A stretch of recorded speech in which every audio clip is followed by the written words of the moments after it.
Yo les bros, bienvenue sur Spatule Bro, je suis le chef et on se retrouve pour la petite review hebdomadaire qui a subi un petit hiatus la semaine dernière de la série d'animation Blue Lock, dispo sur Crunchyroll. Aujourd'hui on va parler des épisodes 15 et 16, si je ne dis pas de bêtises. Oui.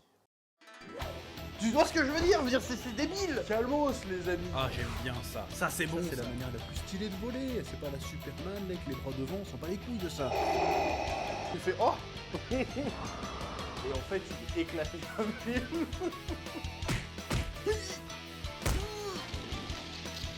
Je sais pas ce qui m'a pris là. Là j'ai craqué. Bon, deux épisodes très sympathiques, mais il y a quand même 2-3 trucs que je vais remettre sur le tapis. Je trouve que l'animation de la série, notamment sur ces deux derniers épisodes, est vraiment pas ouf. Il y a vraiment dû laisser aller niveau animation, niveau graphisme, sur cette dernière fournée d'épisodes là. C'est très dommage parce que ça avait commencé sur les chapeaux de roue, c'était vachement bien fait. Et là, on prend deux épisodes d'affilée où c'est franchement dégueu. Il y a des trucs franchement dégueux, genre les effets sur les yeux rouges, sans peps, sans rien. Tu vois le vieux brush flou de Photoshop pourri qui fait l'illumination des yeux quand ils partent en délire là.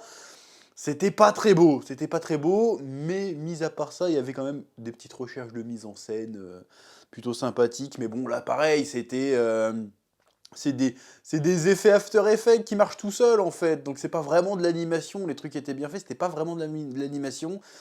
J'ai trouvé que c'est dommage, après avoir si bien commencé, de tomber dans des épisodes visuellement aussi médiocres. Franchement c'est dommage, oui. Ensuite, j'ai trouvé surtout l'épisode 15, je l'ai trouvé légèrement redondant. Alors, ils ont trouvé une astuce pour sur la fin, ça prenne un peu le contre-pied de ce qu'on s'attendait. Enfin, pas tout à fait. Mais le délire du chaque fois que j'avance, je déconstruis mon jeu, je me dis merde, il me manque encore un truc pour devenir le meilleur. Et après, j'apprends ce truc, et du coup, je le maîtrise, et du coup, au prochain match, ça va encore faire le même truc. Ah non, il me manque encore un truc pour devenir le meilleur. Ah non, qu'est-ce que c'est? Ah, j'ai trouvé, ça y est, bon. Au bout d'un moment, c'est bon, quoi. Au bout d'un moment, ça va. On a compris. C'est bon. Au bout d'un moment, il faut que tu trouves ton style de jeu, là. Là, ça va. Alors, c'était à faire un peu différemment cette fois-ci, mais ça repose quand même sur le même principe. Et tu vas me dire, oui, mais c'est le principe de tous les shonen du genre, ce délire du héros qui se remet en question et qui avance et qui trouve une nouvelle technique. D'accord, mais là, c'est systématique, quoi. Il n'y a même pas un petit moment où il est sûr de lui ou quoi que ce soit, c'est direct. Prochain match, zut, il y a un truc que j'ai pas compris encore. Fais au moins un ou deux matchs où tu maîtrises le truc, et puis après remets-toi en question. Là, t'as même pas le temps de consolider les acquis, il faut déjà que tu repartes de zéro en fait. Ça commence à être un petit peu relou, même si là, j'avoue qu'ils ont pris un pli différent. Parce que je m'attendais encore qu'on parte dans le délire, ouais, c'est Lego, machin. Là, non, c'était vraiment purement technique, purement tactique. Et en fait, ça m'a un peu frustré. Alors, j'ai kiffé l'épisode, malgré tout, mais ça m'a un peu frustré parce qu'au bout de 15 secondes, j'avais compris de quoi ça allait parler. Pourquoi je savais de quoi ça allait parler? Bah parce que j'ai lu Kuroko's Basket, en fait. Bande de bâtards.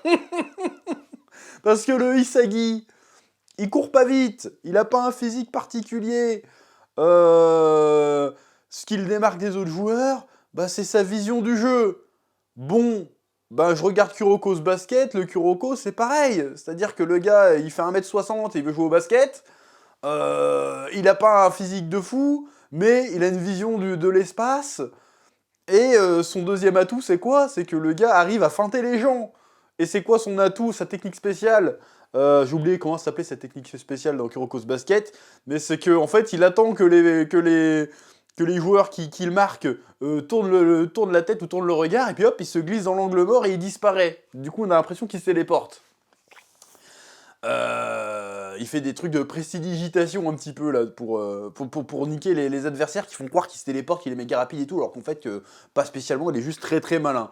Donc j'ai dit, bah à tous les coups, l'astuce d'Izagi, si on prend en compte en plus que ce qui s'est dit dans les épisodes d'avant, ça va être ça. Ça va être qu'il va jouer sur l'angle mort et le fait que les mecs qu'il est en train de marquer soit omnibulé par les autres génies. Du coup, pendant qu'il regarde les autres génies, il fait « Hop là, je t'ai feinté et t'es baisé. Je suis dans ton dos. Comment tu vas faire ?» Donc je l'ai vu venir à 50 km, ce truc-là. Ça veut pas dire que c'est pas intéressant, ça veut pas dire que c'était pas... Enfin si, ça veut dire du coup que c'est inattendu, vu que je l'ai vu venir, mais... Pour quelqu'un qui ne connaîtrait pas, peut-être que c'est surprenant, mais je l'ai vu venir. Mais au moins, ça ne reposait pas sur le délire de l'ego, genre, ah, faut que j'ai confiance en moi, machin. C'était sur autre chose, c'était purement technique, et du coup, c'était plutôt intéressant. Il y a le truc qui était intéressant, c'était que le duel ne commence pas balle au pied, mais commence bien avant, quand on est au marquage, et il faut que je prenne conscience de ça. Donc le gars, il est quand même arrivé à un certain niveau dans le foot, en connaissant rien du foot, en fait.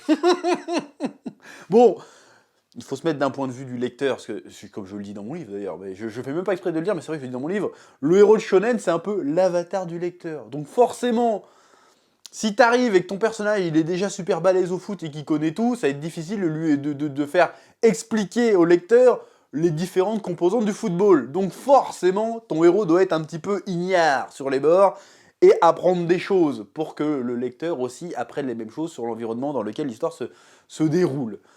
Mais quand même, tu te dis, le gars il est arrivé là, il a de la chatte, parce qu'il a pas l'air d'être très au fait de comment on joue au foot en fait. Parce que là, si j'ai bien compris, il a appris à se placer, il a appris à faire des contrôles, et il a appris à faire des reprises de volée. Je veux dire, normalement, ça fait partie un peu du b.a.-ba quand tu commences à jouer au foot, quoi. Enfin, il commence pas à jouer au foot en fait. Normalement, il est censé avoir une certaine expérience.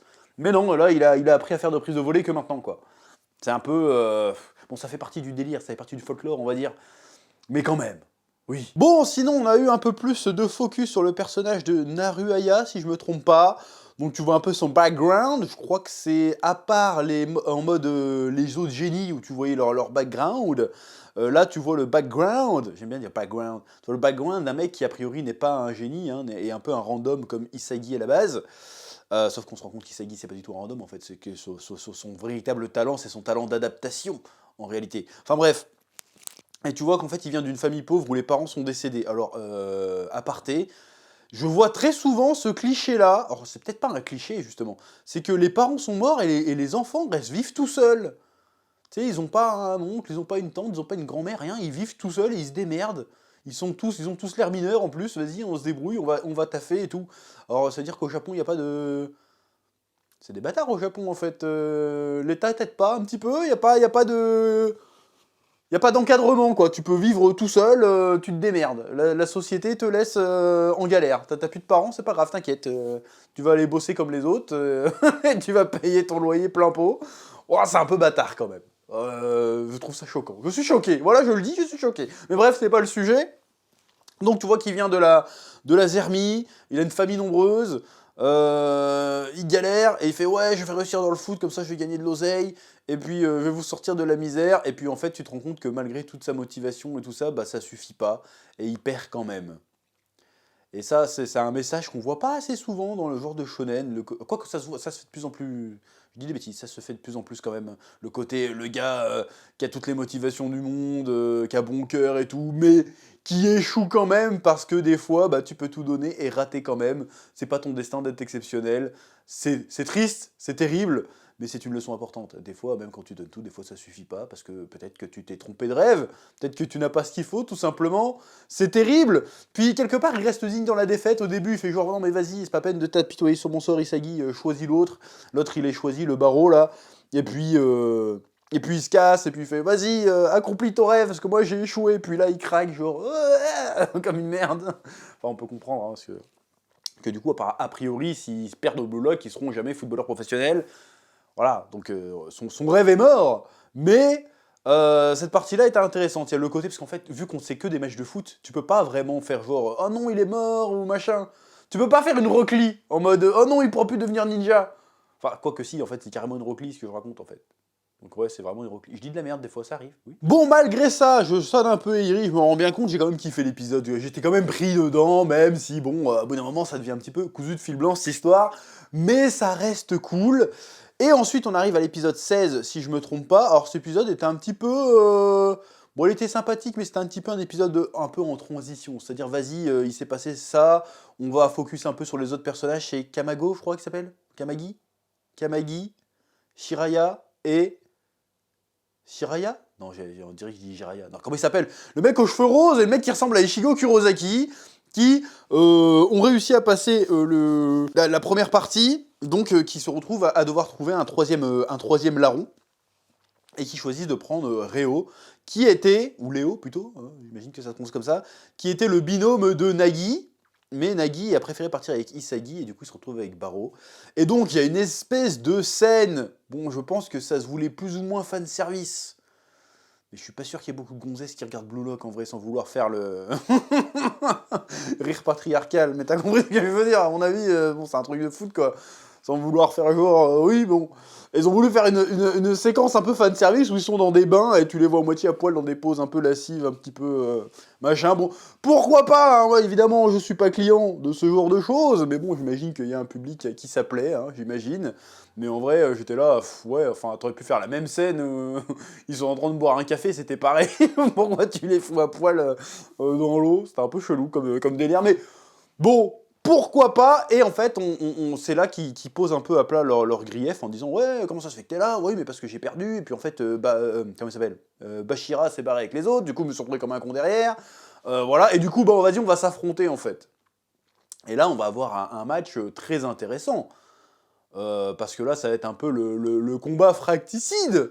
C'est-à-dire qu'il y a les Ichigo Kurosaki et l'autre avec les cheveux roses qui en veulent un peu à Isagi parce qu'il les a un peu abandonnés. T'as le Léo qui est pareil, qui veut s'en prendre à Nagi.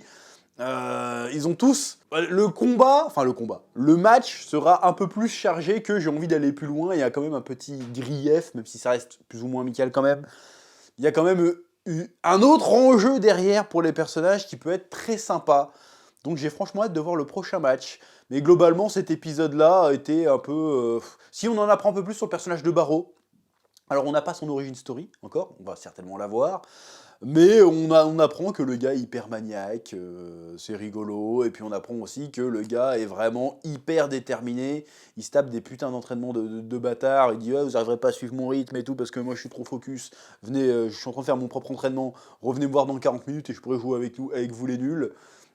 Tu sens que le gars quand même, il est hyper carré dans sa vie, tu vois, il a l'air d'être genre je suis le roi, j'emmerde tout le monde, mais c'est pas...